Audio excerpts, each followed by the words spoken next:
Damas y caballeros, tengo el agrado de invitarles a una fiesta muy especial.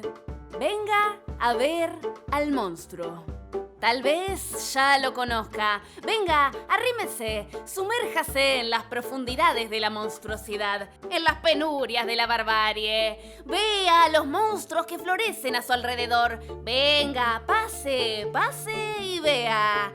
¿Quién es el monstruo? Venga, no sea tímido, póngase cómodo. Encuéntrese con usted mismo en la misa del señalamiento. Revuélquese en su miseria con nosotros. Baile al ritmo de esta cumbia del enjuiciamiento.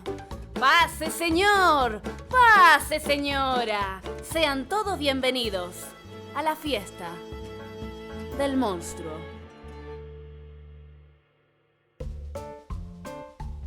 Si miran a su derecha, no a mi derecha, a la suya, pueden ver un espécimen muy particular, made in Argentina, aunque no lo crea. Dicen, subsiste a base de drogas. Viste ropa deportiva y sacia sus ansias de violencia robándole a pobres viejitas indefensas. Así es, Usted sabe muy bien de quién le hablo, el germen maldito de la sociedad, de la juventud corroída por el vicio, insólitamente amparada por el Estado, porque como todos sabemos, esos pibes, los pibes chorros, tienen más derechos que nosotros. Pero, ¿quiénes son los pibes chorros? Jóvenes varones, morochos, que viven en barrios más desaventajados, que se visten de determinada manera, ¿no? Que usan gorritas, que tienen determinados consumos, que andan en motos. Son jóvenes que nacieron y que viven en la marginalidad, y que además experimentan a la pobreza no solamente en términos económicos, ¿no? Sino como algo injusto, se experimenta con indignación. Y luego son obviamente los jóvenes que a su vez van a ser encarcelados, ¿no? Van a ser seleccionados por el sistema penal. El sistema penal le da un tratamiento selectivo y negativo a los jóvenes de las clases más pobres que viven en estos barrios periféricos, marginales, barrios por lo general que no están urbanizados, que carecen de cloacas, que carecen de agua potable, que carecen de un servicio energético. En ese sentido, estos jóvenes por lo general son perseguidos por las policías, porque justamente la policía lo que hace es controlar muy fuerte estos barrios para que la gente que vive en estos barrios no circule por el centro de las ciudades, por el centro donde circula el comercio, los bienes y servicios y el capital. A partir de lo desarrollado por Julián Axat, abogado y poeta, defensor de menores en el Fuero Penal de La Plata y coordinador del Programa de Acceso a la Justicia, Atajo, y por Ignacio Nano Álvarez, director de Políticas contra la Violencia Institucional de la Secretaría de Derechos Humanos de la Provincia de Buenos Aires. Entendemos que los pibes chorros es un concepto o estigma que opera o se proyecta sobre los pibes de los llamados sectores populares y viene articulado con un conjunto de prácticas sociales e institucionales. Pero, ¿cómo y por qué ocurre esto? En ese sentido, el control firme policial sobre estos jóvenes se da, por supuesto, que en las calles, se da, por supuesto, que en las esquinas. Lo que hacen es controlar sus cuerpos, deteniéndolos, pidiéndoles documentos, parándolos por la calle, muchas veces hostilizándolos, ¿no? Esa es la palabra, hostigar a estos jóvenes para que, en todo caso, mantenerlos a raya y disciplinados. Hay un criterio de selectividad en las fuerzas policiales.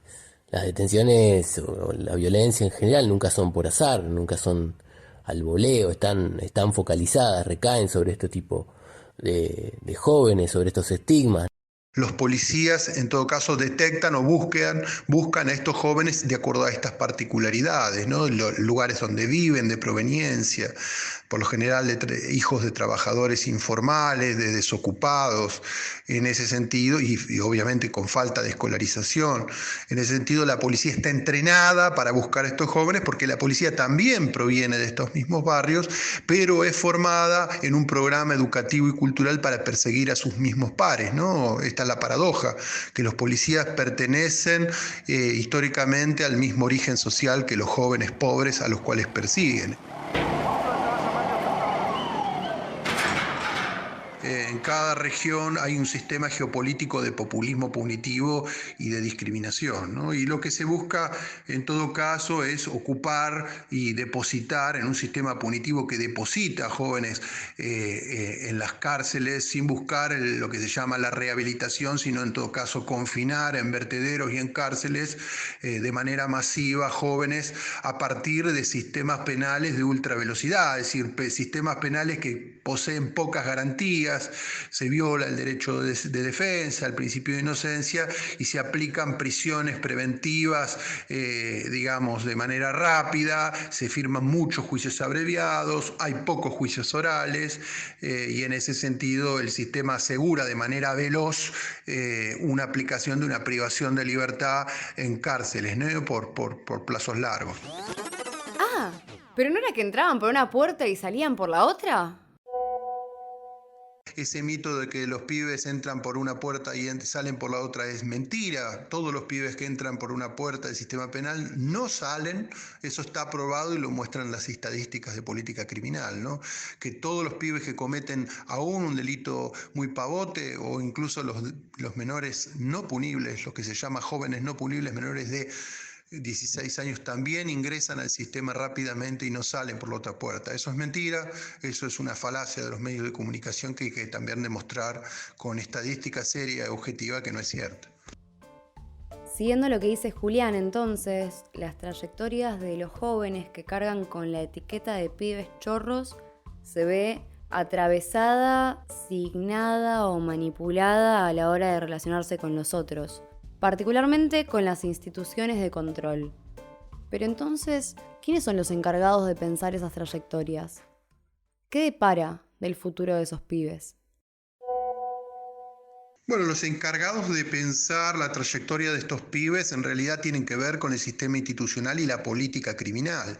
La política criminal es el programa penal que se aplica por parte de las instituciones policiales, judiciales y penitenciarias y que en todo caso está dirigido a determinados sectores sociales y no a otros. En nuestro país la política criminal está dirigida a los pobres, está dirigida a perseguir las causas vinculadas a lo que es el delito contra la propiedad y no por lo general a los delitos que cometen las organizaciones criminales o los delitos de guante blanco. Y en ese sentido los jóvenes son las primeras, jóvenes de los barrios periféricos son las primeras víctimas de este programa criminal dirigido hacia ellos. Y en ese sentido la trayectoria de estos jóvenes en el sistema penal es una trayectoria vinculada a la hostilización, ¿no? Por lo general quedan presos o en las redes del sistema penal desde los 16, 15, 16, 17 y luego por un sistema de reincidencias que el sistema tiene preparado caen 1, 2, 3 veces y por supuesto el sistema entre los 20 y los 30 años le tiene asegurada una plaza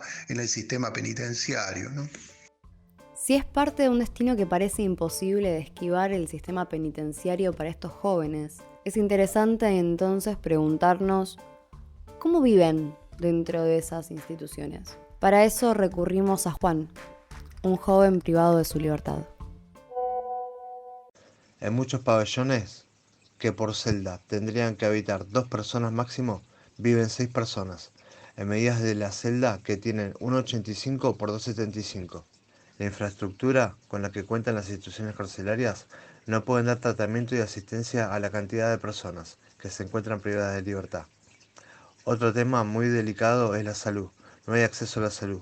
Y además, siempre lo mismo, no tienen medicamentos, ni un ibuprofeno o cualquier tipo de medicamento que la persona necesite. Lo tiene que proveer la familia cuando los vienen a visitar. ¿No era que tenían más derechos que nosotros? No todas y todos somos medidos ante la ley con la misma vara. No todos somos iguales ante los ojos de los jueces, porque un juez interpreta la ley y la aplica según la bajada de línea. Son muy pocos las personas ricas que están detenidas. Las cárceles son para los pobres. Las personas que se encuentran privadas de libertad siempre están peleando por derechos, que serían lo básico, como vivir en un hábitat que no sea un depósito de personas, que puedan tener una alimentación suficiente para mantener sus cuerpos. A partir de lo que fuimos escuchando, podríamos reponer algunos criterios acerca de los llamados pibes chorros. En principio suele utilizarse como una categoría de carácter negativo o despectivo para identificar o señalar a los jóvenes de los sectores populares, vehiculizando un estigma social que, entre otras cosas, reproduce miedos sociales. Pero además nos encontramos con que la trayectoria de esos jóvenes se encuentra en un roce permanente con determinadas instituciones y organismos estatales que, lejos de contener esas juventudes, cumplen una doble función. Mientras por un lado aportan a su demonización, también los introducen en una carrera delictiva que tiene como destino casi programado la cárcel. Lo que nos lleva a asociar permanentemente la idea de pibe chorro con la de una juventud criminal. Pero, ¿desde cuándo esto es así? ¿Cómo caló en la subjetividad este concepto? ¿Cómo se construye el monstruo? Que los jóvenes sean tratados como pibes chorros significa que hay discursos hegemónicos en los medios, en la prensa, en las redes, que buscan que determinados adolescentes sean considerados peligrosos y monstruosos. Estos son los adjetivos, peligrosos y monstruosos. Esos adolescentes coinciden con los jóvenes que nacen en los barrios pobres, en los barrios periféricos. Habla de un mecanismo de proyección, ¿no? De una parte de la sociedad, de proyección de nuestros fantasmas, de nuestros miedos, de asignarle juicios negativos, ¿no? A determinados grupos para demonizarlos. Y entonces, ¿cómo se desarma este monstruo? Bueno, el sentido común punitivo debe ser de algún modo destruido a través de una contrainformación, de una contracultura, a través de los medios, especialmente construyendo canales alternativos de comunicación, amplificando el espectro, por supuesto, de los medios que puedan hablar sobre lo que significa el imaginario punitivo, los racismos, los odios de clase, trabajando también a nivel educativo. Me parece muy importante que los programas escolares cuenten con la cuestión de la discriminación y sobre todo la discusión democrática sobre el uso de las redes, que es el lugar donde por lo general las injurias y las discriminaciones se reproducen a toda velocidad entre los jóvenes especialmente, o de jóvenes desde los distintos sectores sociales. Y por supuesto cambiar las políticas criminales, ¿no? Invertirlas, ¿no? Dirigir las políticas criminales de los ministerios públicos hacia los delitos cometidos, los delitos graves, los delitos de guante blanco, los delitos que cometen las organizaciones criminales, y no la persecución masiva de los perejiles que hacen que las cárceles estén llenas de ellos, ¿no? Y no de los grandes criminales, ¿no? Vemos esa necesidad, ¿no? Urgente de tener una mirada integral sobre las violencias en general y sobre las trayectorias juveniles, la necesidad de ampliar, ¿no? Que más allá del hecho puntual de la violencia, que se ponga la mirada en la trayectoria de vida. Creo que se vuelve clave el rol, obviamente, del Estado y el rol de las organizaciones sociales. De las organizaciones sociales políticas en el territorio para asumir las violencias, para asumir la discriminación, para asumir los discursos de odio como un tema de su agenda permanente, ¿no? Digo, esto de armar líneas de trabajo, armar vínculos de diálogo y de presión con las diferentes instituciones locales, incluso con la justicia, incluso con los funcionarios políticos, incluso con la policía. Quedamos muchas veces atrapados en un discurso muy antiyuta, que lo único que termina generando es que dejen a los pibes solos en el territorio, en su propio barrio. Y después la policía va a necesitar de esa distancia para seguir fomentando la violencia institucional. Y por el otro lado, el Estado, ¿no? Y la importancia de la política pública en clave de derechos humanos, y la importancia que es decisiva, ¿no? Del mensaje estatal sobre el respeto a la ley, sobre el respeto a las garantías, a la vigencia irrestricta de los derechos humanos, a la construcción de una seguridad democrática. Digo, los mensajes tienen que ser claros, tienen que ser precisos. Para ir cerrando el acto, antes de entregarnos al silencio radial, podríamos retomar una última idea en el intento de seguir pensando pese a todo. ¿Quiénes son esos jóvenes? ¿Qué se condensa detrás de los pibes chorros? ¿Son ese imaginario colectivo que forma parte del corpus de las construcciones sociales necesarias para moldear como arcilla nuestros miedos? ¿Son pibes como cualquier otro? ¿Son monstruos a los cuales hay que temer? ¿Son la excusa para expulsar nuestra violencia en un odio direccionado? Quedan quizá muchas incógnitas en el tintero para las cuales quizá haya que hacer otras preguntas y construir otras respuestas. Pero antes de bajar el telón y apagar las luces, antes de que termine la función, queríamos regalarles unas últimas palabras. En este caso, ya no nuestras, sino las de Sergio Tonkonov, doctor en Ciencias Sociales de la UBA, investigador del CONICET. Tradicionalmente signados por una fugaz transición de la niñez al trabajo, los jóvenes pobres nunca fueron muy jóvenes. En ausencia de una prolongada moratoria al modo de los sectores medios y altos, el paso a la madurez se realizaba aquí con cierta celeridad. Pero a partir del proceso de fragmentación y polarización social ocurrido en los 90, se da una importante transformación en estas formas tradicionales de socialización. Ahora, fuera o en los márgenes del mercado laboral y más lejos aún del sistema de educación formal, muchos de los miembros biológicamente jóvenes de los sectores populares urbanos no tienen más remedio que ser también socialmente jóvenes. Y sin otro lugar que el ocio forzado, deben pugnar por construir esa identidad a través de elementos pasibles de ser significados positivamente. De modo que si, como regularmente sucede, los objetos suntuarios robados no son vestidos ni destruidos, sino cambiados por dinero, y por objetos más directamente significantes, es porque los pibes chorros son, ciertamente, más pibes que chorros. Este podcast fue grabado en el estudio Milos Camaita Curi del Multimedio Trinchera.